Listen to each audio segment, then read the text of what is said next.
This is Join Us in France, episode 369. 369. Bonjour, I'm Annie Sargent, and Join Us in France is the podcast where we talk about France. Great places to visit in France, French culture, history, gastronomy.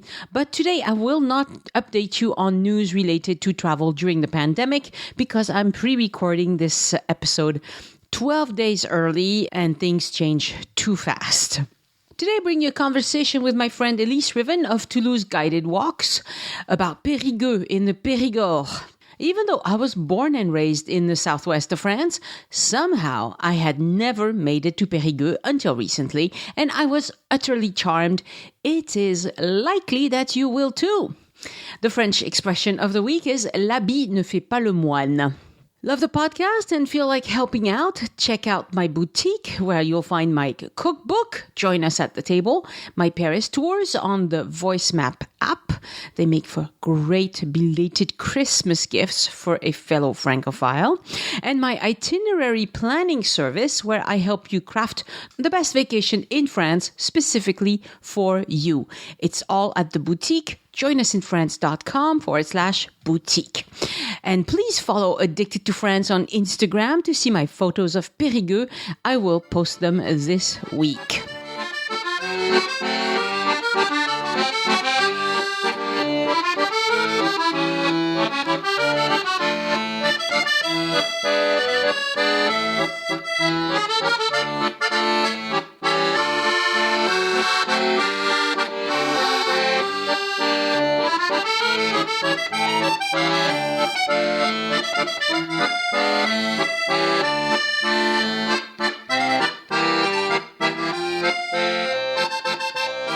And it's really kind of interesting because now the department of the Dordogne is probably 85% of what was then the lands of the Counts of Perigord. Right. And a little bit that's a little bit pieces of a couple of other departments, because of course the departments were created at the time of the French Revolution. So that kind of overlaps. And it's part of what still to this day is called the Greater Aquitaine region. Yeah, which is really, they spoke Aquitaine like here, but they were not considered to be the same peoples. They were different peoples, and they had their own little dialect, I guess. was there. They're not that different. They're not that different. No, they're not that different. In the 21st century, I think that the Occitan has not become a focus of difference between them. It was at the time of the Romans. The Romans made very clear distinctions, interestingly, between the different clans or tribes of the Celts. And I didn't know this, but when the Romans arrived, they made a very big distinction between the region that became what is known as Aquitaine, because there was a Celtic tribe called the Aquitaines. I see. And so this group here in Perigord was not them. Yeah. This was other people. This was other people. Completely different. This was other people. It would be, I don't know. I think of all Astor. those distinctions are so meaningless today. I mean, I guess we still do distinctions in different ways. Yeah. But it makes me think of things like Asterix, when they're all dressed the same, and like, really? Did they change their clothing?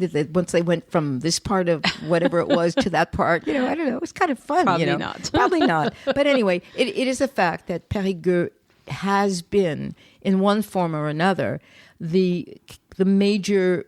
It wasn't really a city at the first, but it's the major city now of what is, of course, the Dordogne department, and it was it's the biggest.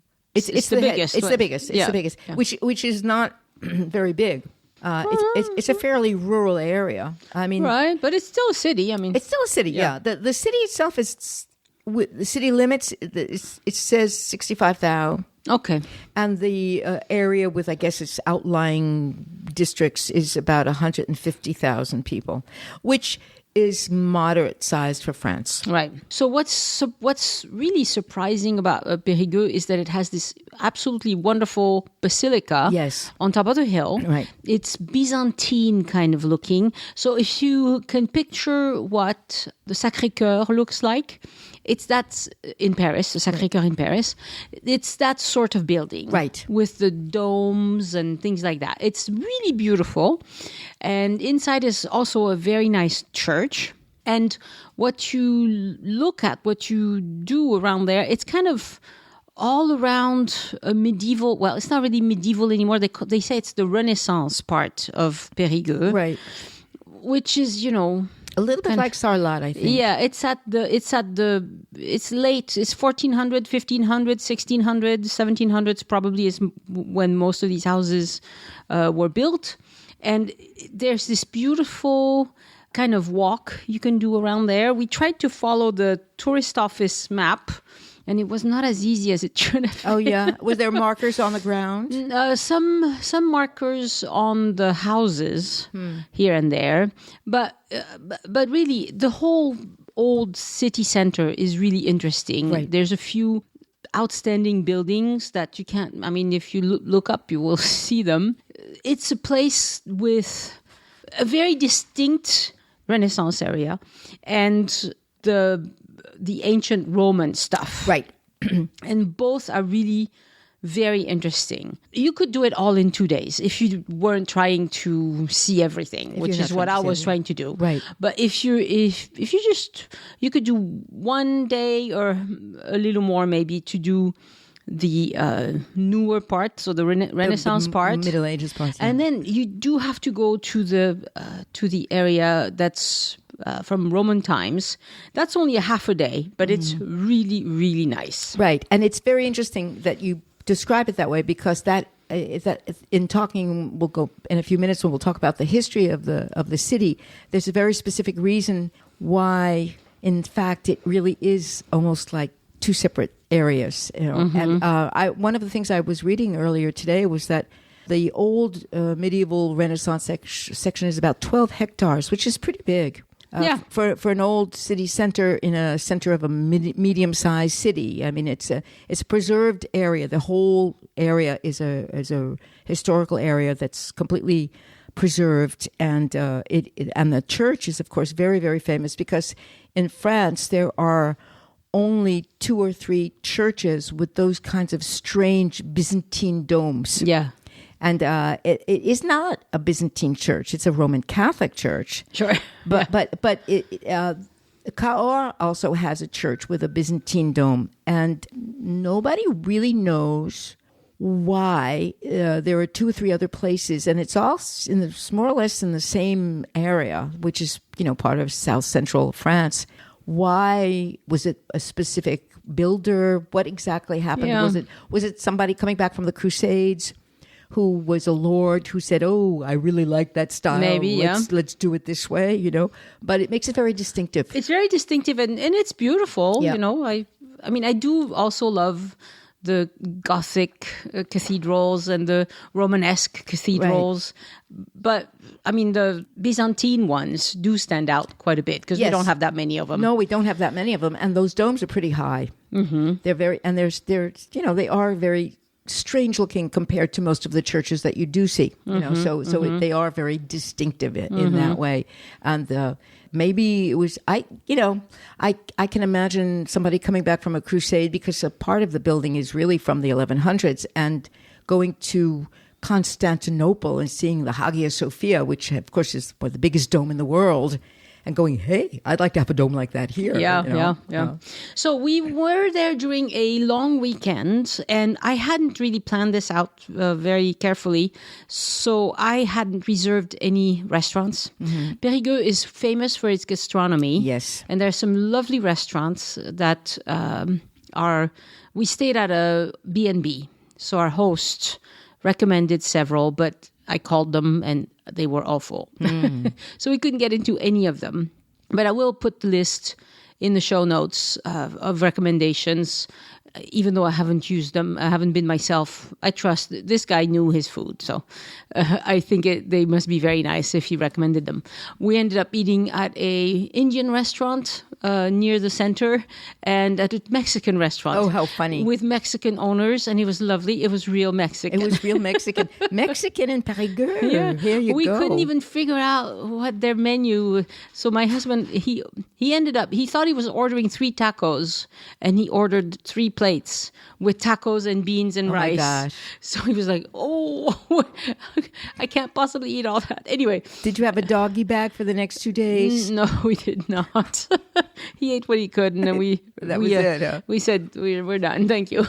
Anyway, it's a really lovely town, and the B&B was nice. The people were very friendly. It was they had beautiful themed rooms.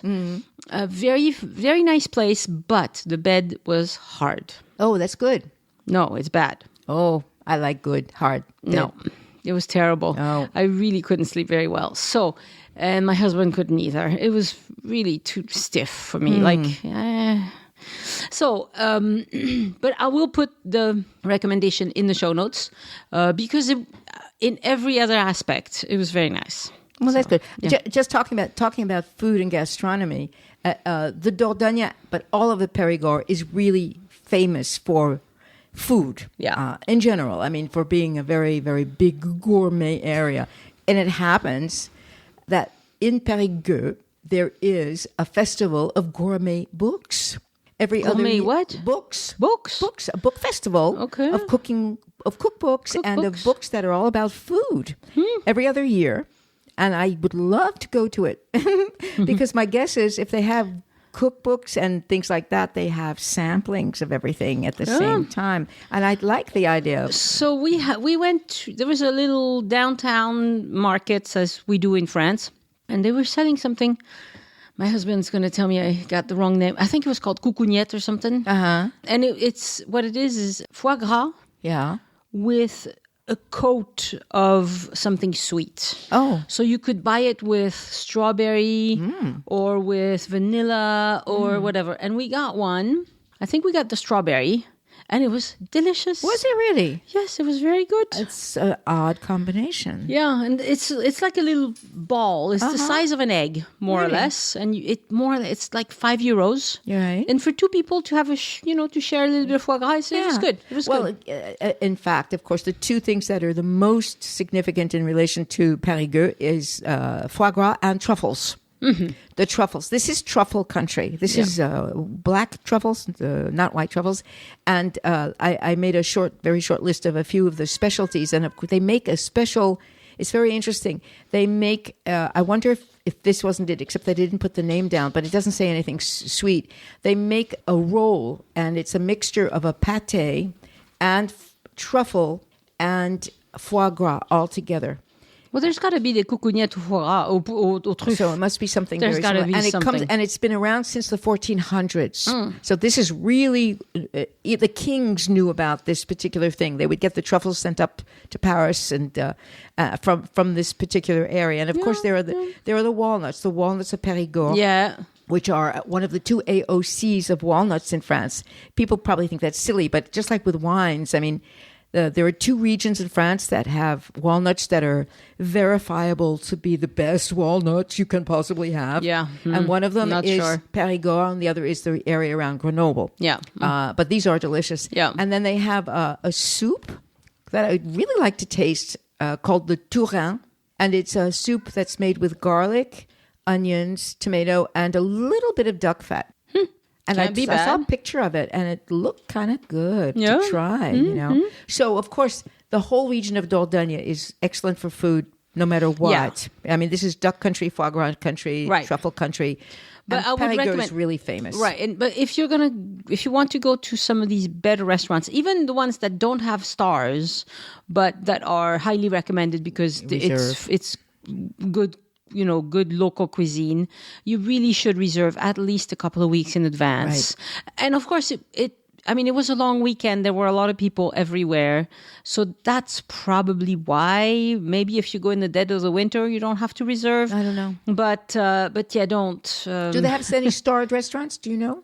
Do they have what? Any starred restaurants? Oh, yes, they have several, yes. They do have several. Yes. But I stay away from starred restaurants. I usually like the... Gomio is very good. Yeah, there are some that are listed in the Michelin Guide, but they don't have a star. Right, those are excellent usually. Those are really good. That's my favorite. The starred restaurants, I don't know. I always feel out of place. I'm always underdressed and just, I don't know. Because one of the things about starred restaurants is that they don't rate them just on the food. They rate them on how fancy the the tableware is on the knives and forks and things like that. And I think that's silly. To be honest. How obsequious the serving is and whatever. Right. I'm like, yeah, I mean, I understand exactly the way you feel. I like polite, but just polite. You don't have to lick my boots like that. That's silly. And one of the other things that happens there that apparently is very well known in the region is that they are one of the first cities to do a real Mardi Gras.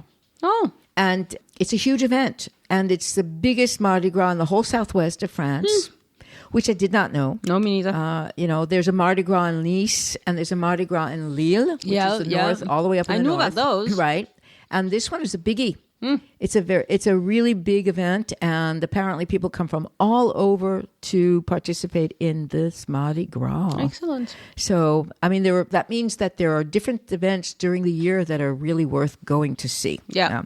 So let's talk about this Vesuna thing, the museum. Okay, so what was the name of the architect? Jean Nouvel. Jean Nouvel. There you go. So there's this architect. He designed. He's world famous, and it's a stunning building because it's all metal and glass, and So what happened is they were going to build HLM, which are subsidized social housing. Right? Yeah, social housing, low-income housing. Because this is on the periphery of Perigueux. It's not right downtown. It's the southern extreme. Right. And they started digging, and they found Roman ruins. And it was obvious right away what this was. And the more they dug, the more they found. And they were like, okay, we got to stop all of this. And they excavated this. They moved the HLM somewhere else, which of course took years, but they excavated all of this, and they found this most magnificent tower. So they have several items. It was raining, so we didn't go to all of them, but the tower that is by the museum is absolutely stunning. So what they did is that they asked the architect to put like a hat over these ruins, these Roman ruins. To protect them. Yes. And that's exactly what it's like. It's like this steel structure with a beautiful roof with a long overhang and glass. And it just looks, it's so modern, right over this old ancient area. It's wonderful. And then right outside of that, you have this tower, which was a kind of to a goddess. It was to a divinity. Yeah. And it was actually rebuilt, but the tower was originally there. I see. Oh, so that's not the original tower? It's not the original, no. Oh. No. Oh, it is gorgeous. It's and you can walk right into the center of the tower, and there's a walkway, and you can kind of sing inside or whatever. It's beautiful. It's the tower was actually rebuilt almost 200 years ago. Oh, okay. But who rebuilt it? It was rebuilt. The thing about Perigueux is that it has such a long history, such an ancient history, that it's sort of interesting that I didn't know that they had covered up all of these ruins, that they were going to actually build the HLM, until they decided not to, because part of the whole history and mythology around the founding of Perigueux is this tower and the Roman city that was built there. Yeah, it was massive. It was massive. Yeah. And it was the biggest Roman settlement in the southwest of what was at the time Gaul. Right. And the tribes that lived there, I mean, going back to the silliness about, the name of the place is a name that comes from the Celtic tribes. The tribes that were living there when the Romans arrived, they sent 5,000 men. So you can imagine that this was a huge region that was settled by the Celts, who were, of course, the original peoples of what the Romans called Gaul. And I never can pronounce his name. You will have to forgive me because I don't know how to pronounce why can't I ever pronounce his name?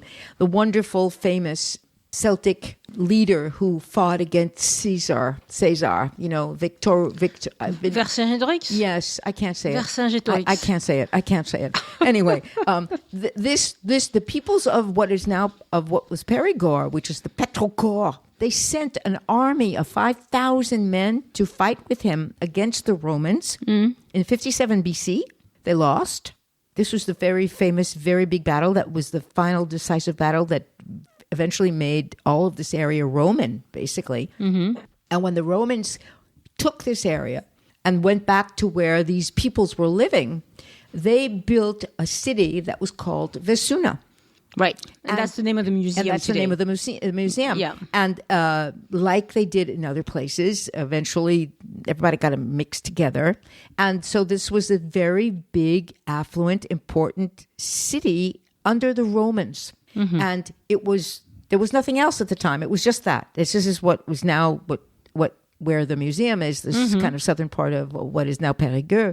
And it was really important. I didn't even know that, to be honest. I mean, I knew that Bordeaux had a very important port under the Romans. Toulouse had a very important Roman history, several other cities that we know of. Yeah, but by comparison, there's nothing to see that's Roman in Toulouse. I mean, very little. There's very little left here. Whereas in Perigueux, there's so much. There's so much, right. And so the Roman city lasted for 400 years until the fall of the Roman Empire. And it was extremely wealthy.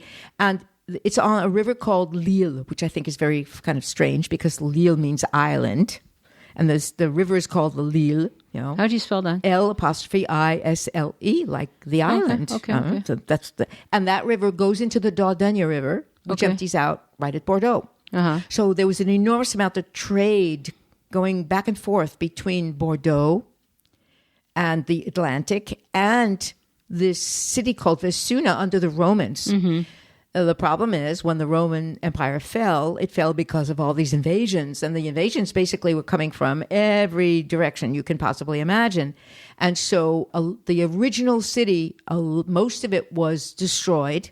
You know, when we talk about the barbarians, of course, for the Romans, the barbarians was anybody who wasn't Roman. So, you know, whatever. Mm-hmm. But you have the wild German tribes that were coming from the northeast, and then you have these wild Gothic tribes coming from who knows where, and all of these different tribes came, and over the course of a little bit over 100 years, they were unable to keep defending themselves from one wave of basically invasion after the other. And the ruins that were left, probably like in most other places, were reused, because that's exactly what happened in the early Middle Ages.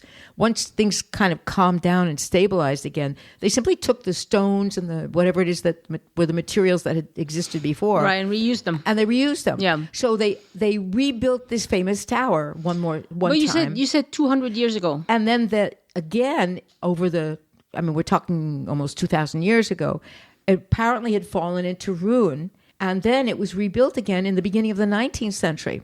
So it must have been rebuilt because that was the beginning of the idea of bringing back ancient things. So they must have known that there was a lot of Roman stuff. They did know, because it's recorded history. It's not a surprise. Okay, because the way I read the pamphlet, it sounded like it was a complete surprise. No. What do you know? There's Roman ruins here. No. In fact, the history of Perigord is a history that's very strange. That's why what you were saying earlier, the history started with two things. First, there was Vesuna, which was the Romans called it Petrocor. That was the name they gave it. But then the site where this thing was always called Vesuna. Okay, this part of it. It was bigger than that. It was, they had ramparts. It was a big. It was a whole. Yeah. It was big. Yes, and you can see a model where you see the whole extent of this Roman city. It was massive. It was really massive, and it's, to me, amazing because.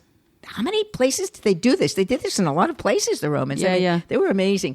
And eventually, once all these enormous invasions stopped, the last terrible invasion was the Vikings. Good old Vikings, they've been everywhere. Give me a little water, give me a boat. I'm going to go and pillage. There you are, They came up, as far as Toulouse on the Garonne. They went up the Dordogne. They went up to all the tributaries of the Dordogne, and they sacked... this is in the 600-700s. They sacked this place, which was now early Middle Ages and therefore not as sophisticated and pretty as it probably had been under the Romans. But they literally sacked it 3 times. And so most of what you see is from when that got rebuilt, which is what we would consider to be now the early Middle Ages, which is really starting in the late 700s and the 800s. And that's when, under Charlemagne, who basically was trying to unite all of this into this nice, big, fancy kingdom, he created this system of counts, lords, who would govern an area and made a count of Perigord. Right, which was very different from the way it had been run under the Romans. Exactly. Right. And so what happened next was very strange, because when the bishops came to Perigueux, which was not Perigueux at the time yet, the counts and the bishops under the Catholic Church, they took the vestiges of the Roman city, which is a little bit separate from the rest of it, or it certainly was at the time, and they made it their fief. They made it the place where they built the first church and where the lords were living. And then, because of the commerce that had really been established originally by the Romans, and a lot of it was drapery, which I didn't know. You have, of course, foodstuffs going back and forth up the river, but there was apparently a very big industry of drapery in this area, because there's a lot of linen that grows in this area, and of course wool. They established basically what would be considered to be, if you want to think of it in terms of modern terms, like a middle class part of a city next to it that was called Saint-Flour, and they existed side by side.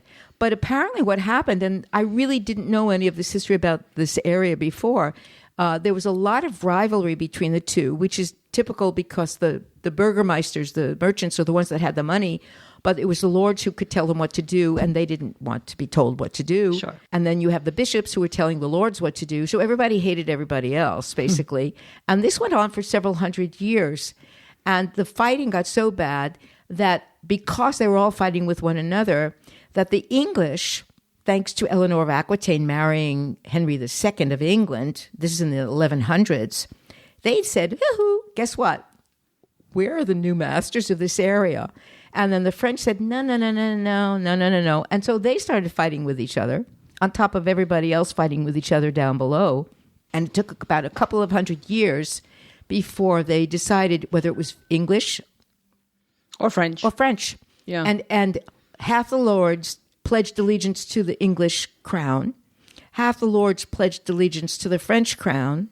The burgermeisters probably hated everybody and just wanted to go on with their business and make their money, And the bishops, of course, were really, really loyal to the French kings. Right. Because the kings were really under their jurisdiction, in a sense. So, strangely enough, what happened was, finally, by the end of the 1100s, there was a pre-100 Years' War that was really fought in this area between those loyal to the English, those loyal to the French, and all of this is the descendants of Eleanor of Aquitaine and her second husband, Henry II. They finally came to some kind of a truce. The area it was under Philippe Auguste. That's the guy, who still have pieces of his wall up in Paris, Yeah. At the very end of the 1100s. He sent one of his sons down there and said, okay, from now on, he is in charge of this area. You all pledge allegiance to him. And the area finally, more or less, for a couple of hundred years, settled in to be French. And what they did at that moment was they united both the merchant class part and the bishop and lord part, and that made it Perigueux. And Perigueux exists officially from that moment on. Now, when you visit the city center, the old city center, you see some really interesting little side alleys and porches and kind of plazas, but are kind of all surrounded by homes. And it's really easy to imagine what life was like back then, but they really had it pretty good. I mean, it was a nice, wealthy city. It was a wealthy city. You can tell by the way the construction is done and all that. It's a little bit like when you go to Sarlat, of course, Yeah, it's that sort of thing. And it's further north than Sarlat. That's right. So, if you wanted to see Montignac and Lascaux and whatever, you could do it from Perigueux, actually. You could. It's not that far. I think it would be maybe a 45-minute drive. I looked at the map this today. It's like from Sarlat, it's due north, and Right. Montignac is kind of west in the middle between the two of those. Not quite the middle. I think it's a little, further closer to Perigueux. Anyway, it's a nice place to stay if you're going to be visiting the north Yes. Side of Dordogne. Yes. Talking about Montignac, it's funny you mention it because in the reading of all this, I was kind of getting myself dizzy by reading all of this. First it was the English, then it was the French, then it was the English, then it was the French. And I'm going, okay, give me a break. It turns out at the moment when it finally really officially went over to the French, at least for a couple of 100 years, the counts who had pledged allegiance to the English were chased out and they went to Montignac. And they were some kind of big castle there and they stayed there. It's interesting to know too that maybe on a different level there was a lot of bloodshed, but these were all cousins, so it was like it was like, okay, I'm pledging allegiance to this king, you're pledging allegiance to this king, how do we work this one out? But it turns out that Perigueux, which exists officially from really this moment on, like from the very, very beginning of the 1200s under that name, it suffered enormously from all of this division between the English and the French. And it happened again in the late 1300s when we have the official history in France known as the 100 Years' War, which is because this is, of course, the period of Joan of Arc and all of this.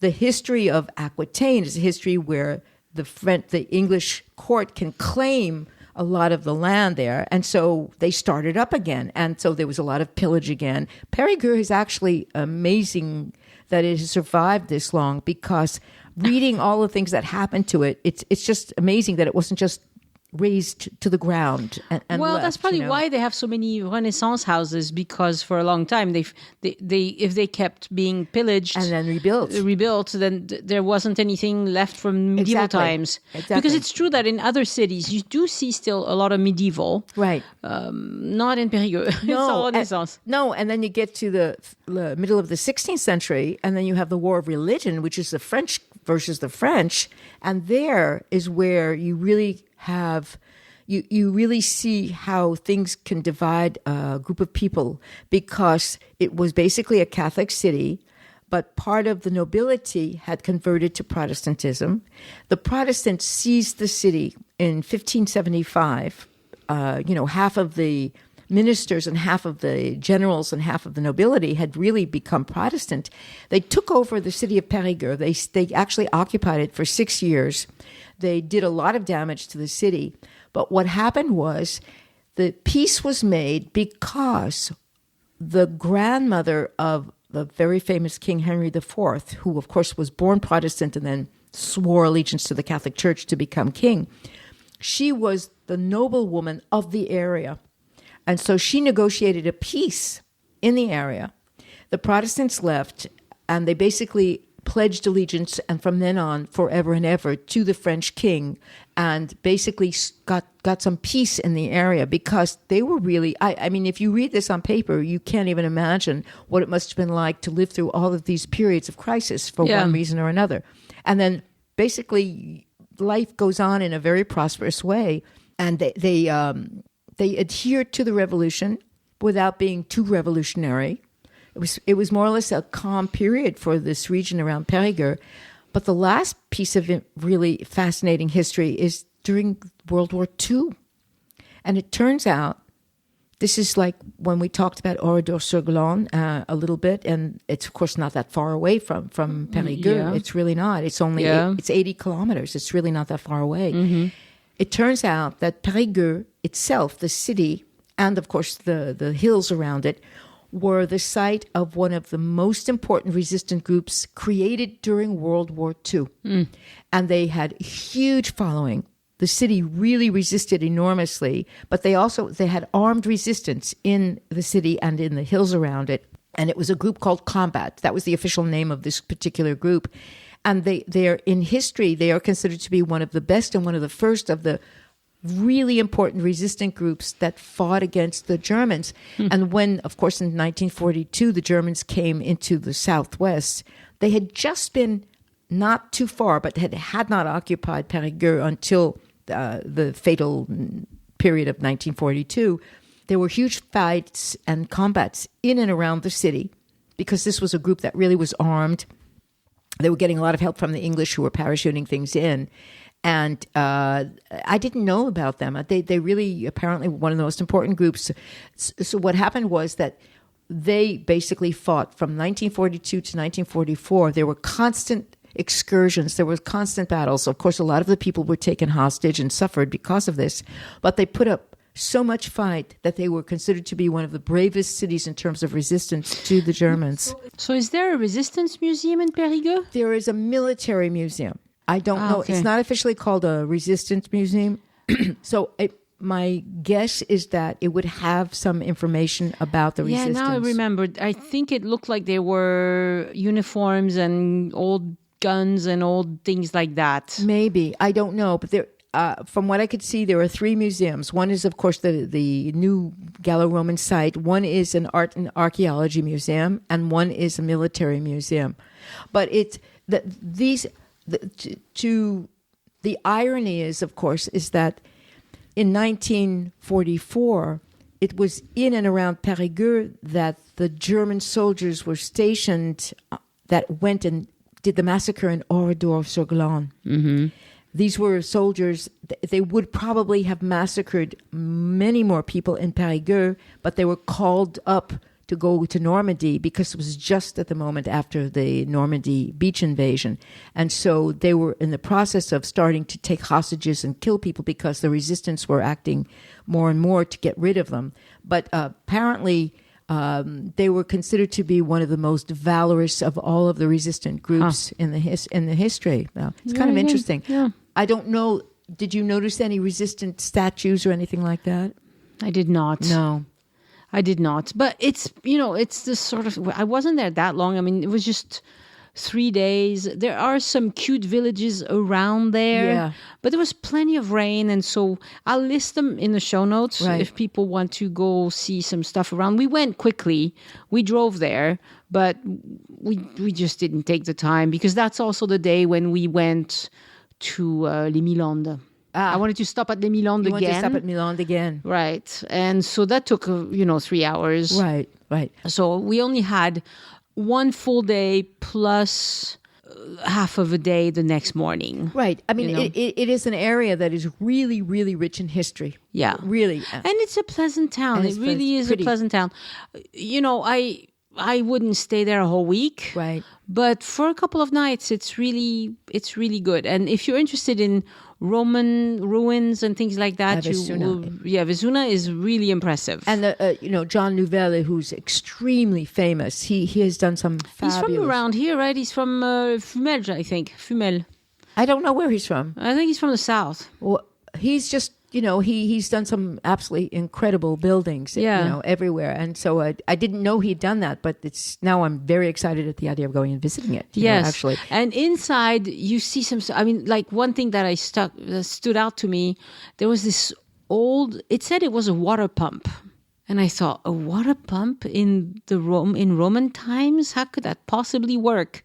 And So I took a picture of the description, and when I got home, I went on YouTube and I found a student who had made a Roman water pump and did a video of the whole thing. It's very nerdy, but I watched the whole thing and I was like, wow, it's really clever. Oh, they were. I never even knew that you could have a water pump back then. I mean, I knew stuff like where they had buckets on a wheel, that would pick up and drop on the other side. But that's not what we're talking about. We're talking about a pump, like with pistons.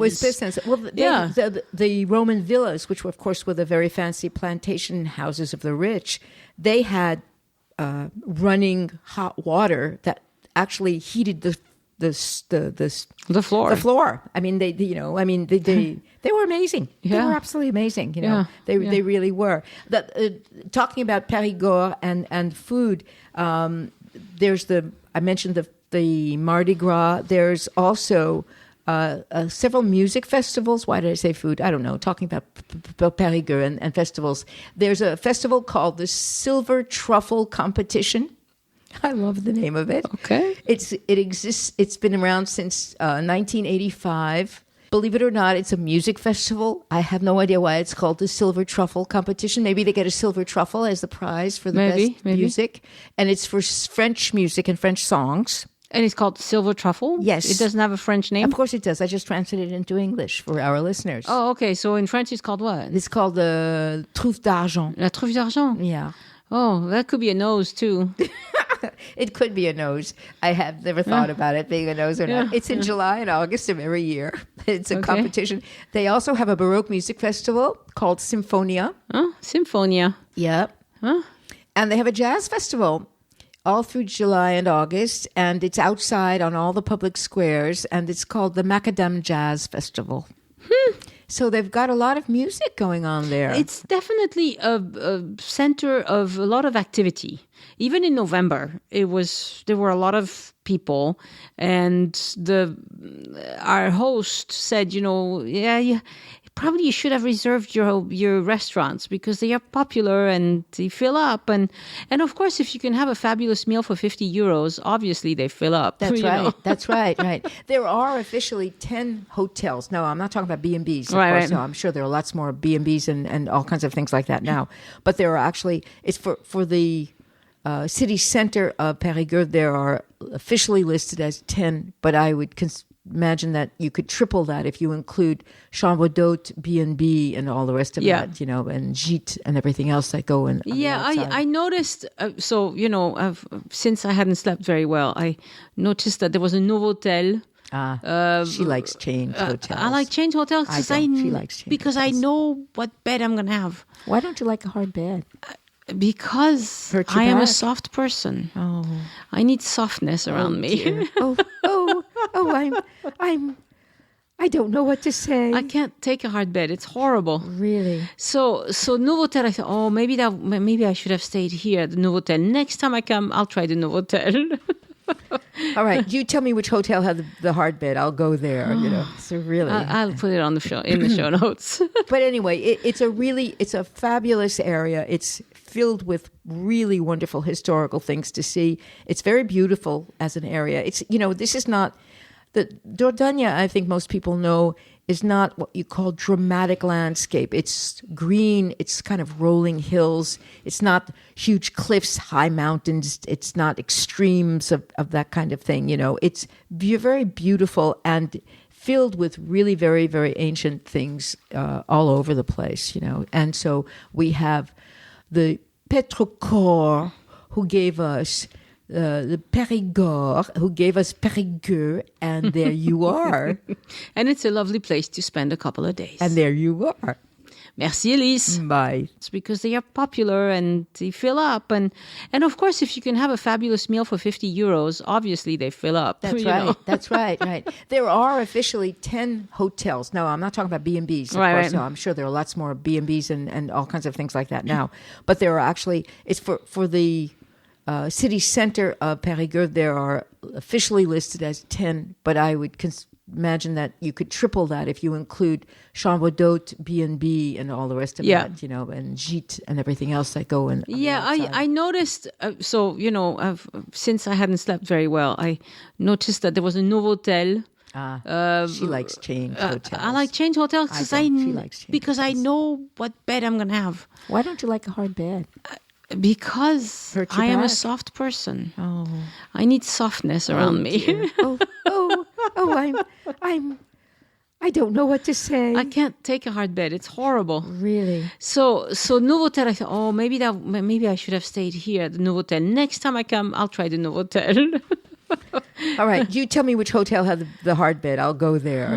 So really, I'll put it on the show in the show notes. But anyway, it's a fabulous area. It's filled with really wonderful historical things to see. It's very beautiful as an area. It's this is not the Dordogne. I think most people know is not what you call dramatic landscape. It's green. It's kind of rolling hills. It's not huge cliffs, high mountains. It's not extremes of that kind of thing.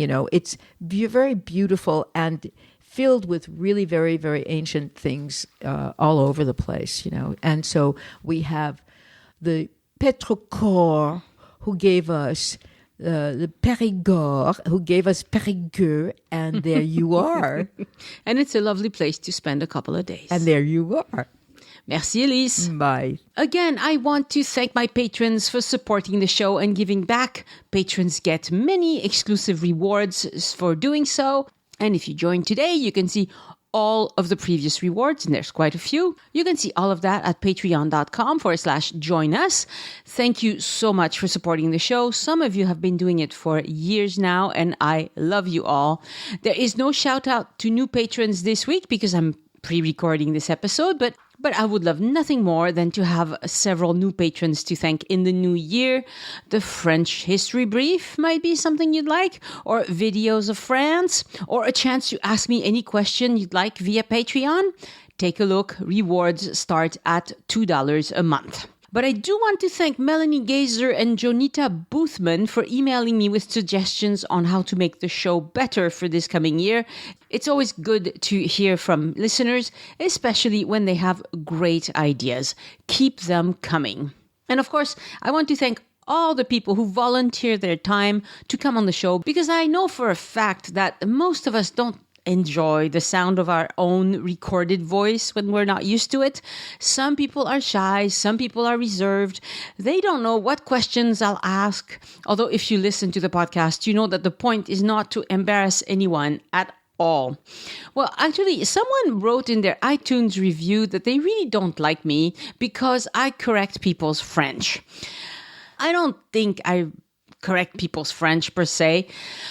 English speakers don't know how to say French names. Why would they? Place names are proper nouns that you didn't learn in school and you have no idea. The thing is, I know that. I'm fine with it. The thing is, sometimes I don't know what you just said, or I can barely kind of guess what you might have said. So I figured if I don't know, I'm not the only one who doesn't know what you just said. What's the point of talking about a place if nobody understands what place we're talking about, right? That's why I repeat names after guests. So you'll hear it twice. Once the way the guest said it, and once the way a French person would say it.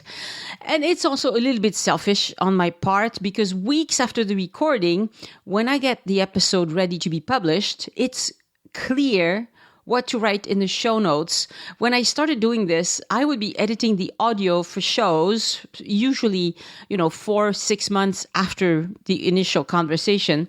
And then suddenly my guest says the name of some chateau they loved, and I have zero idea what they just said. And I listen again and again and again, and I still don't know what they said. And I Google it and I try different spellings, and sometimes I couldn't find it. So that's why I do it. And I do apologize if you think that I'm being rude. It's not that I'm correcting your French, it's that I want clarity. Let's do the French expression of the week. L'habit ne fait pas le moine. This one is actually pretty self-explanatory. The habit doesn't make the monk. In other words, appearances can be deceiving. You can dress like a monk, but it doesn't make you a monk. Not that I'd be capable of explaining what it is to be a monk, really. But do you say the suit doesn't make the man in English? Maybe? I'm not sure. Anyway, l'habit ne fait pas le moine in French. Show notes for this episode are on joinusinfrance.com/369, where you can see a recap of what we've talked about, as well as links to relevant resources. And if you enjoy the show, of course, introduce a friend to the podcast and tell them why you listen. We're easy to find anywhere they do podcasts and audio. You'll find Join Us in France. Next week on the podcast, an episode about Gallo-Roman sites and a discussion with Elise about the best ones you should really put on your list, because we have a lot of Roman sites in France. Send questions or feedback to Annie@joinusinfrance.com. Thank you for listening. I hope you had a wonderful Christmas and are getting ready for an even better New Year celebration. But I do hope you're here to join me next time so we can look around France together. The Join Us in France travel podcast is written, hosted, and produced by Annie Sargent and copyright 2021 by Addicted to France. It is released under a Creative Commons Attribution, Non-Commercial, No Derivatives license.